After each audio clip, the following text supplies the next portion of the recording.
My husband, the Prime Minister, got up and announced that he did not intend to speak on the Irish motion. We meet, he said, under conditions of gravity which are almost unparalleled in the experience of every one of us. The issues of peace and war are hanging in the balance. In these circumstances, he appealed to the House not to enter into an acute controversy in regard to domestic differences. When my husband sat down, there was gravity and bewilderment on every face. I got up to leave the gallery, but the earnest Ulster ladies crowded round me. Good heavens, Margot, they cried, what can all this mean? How fearfully dangerous. Don't you realize the Irish will be fighting each other this very night? Answering as if in a dream, I said, we are on the verge of a European war.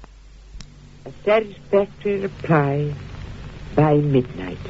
Those fateful and terrible words were greeted by wave upon wave of cheering, which continued and increased as my husband walked slowly down the floor of the House, faced the Speaker, and announced that he had a message from the King.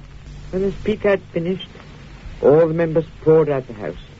I left the gallery and went down to the Prime Minister's room. Henry was sitting at the writing table. He looked grave. I walked to the window. For some time, neither of us spoke. Then I went and stood behind his chair. So it's all up, I said. Yes, he answered. It's all up. After dinner, I joined my husband, Lord Crewe and Sir Edward Grey, in the cabinet room. The night was hot. The windows were all open. We sat without speaking and listened to the distant sound of thousands and thousands of people singing and cheering outside the railings of Buckingham Palace. Other members of the cabinet came into the room. We sat in silence. A clock on the mantelpiece ticked out the hours. Then Big Ben struck. The crowd outside seemed to be singing and cheering everywhere. But inside the cabinet room it was silent as dawn. I left to go to bed.